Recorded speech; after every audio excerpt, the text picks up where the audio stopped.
Hi there, it's Melissa.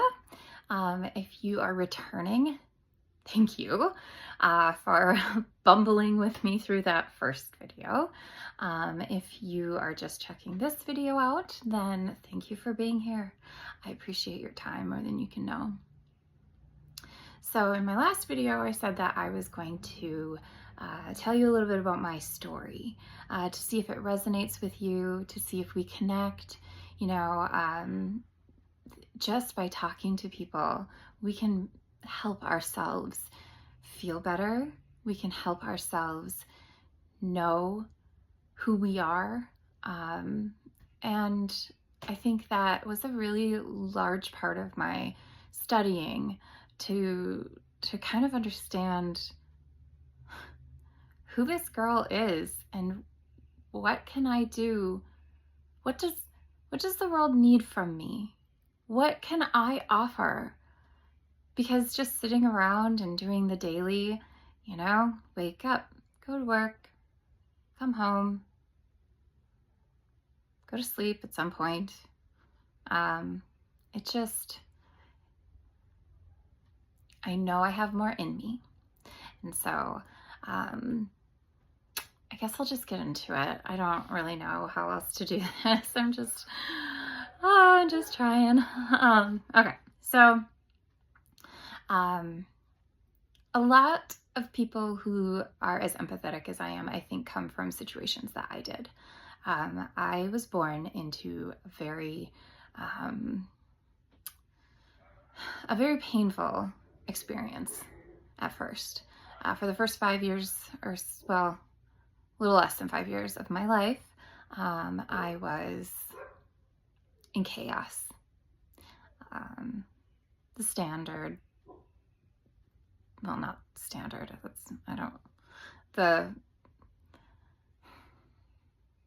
I guess I'm not sure of the right words, but it was abusive, neglectful, and terrifying.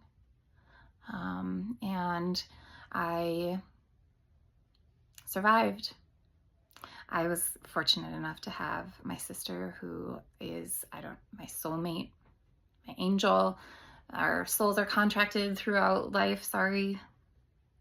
But she is 6 years older than me, and luckily we got to have our full experience together thus far. So anyway, I went into the foster care system, and I was very fortunate.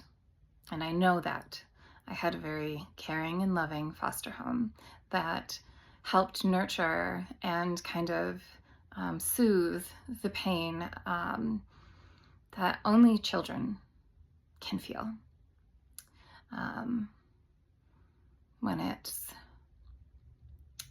a lot of my life has been a feeling of unwanted or disposable. And so to really get a stability of the opposite of that, really, I wouldn't be who I am today. So then I was adopted, my sister and we were adopted by a wonderful couple who really enriched our lives. It was pretty idyllic for the most part. I was a little bit wild. I was a little bit lazy. But even then, I did have this feeling of knowing. I could walk into a room and I could feel like, oh, someone over there isn't happy, or something's not quite right, or, just those first inklings that, I'm just in tune with wavelengths. But that is also the same time I became a ball of nerves and anxiety. I didn't realize it at the time because I grew up in the 90s and, those things weren't diagnosed often, especially in youth. But I had a lot of warning signs. I had trichotillomania, I would pull out my eyelashes and my hair. I had insomnia, bad enough that I think I might have been one of the first people to ever use melatonin to go to sleep. And then, oh, what else did I do? Oh, I'm a picker. That's all anxiety driven. And that was the start of my obsessive compulsive disorder, which of course they all kind of fall under an umbrella. Psychology, been through lots of it. It's awesome. But you know, I worked through it and I adapted because I had to. I didn't get help because that just wasn't something we did. And that's okay, because a lot of people hold resentment towards a lot of people my age, I'm sorry, hold resentment towards their parents because they didn't see that, oh, I wasn't crying because I was a weakling. It was because I was so anxious I couldn't move. We have to be gentle with them.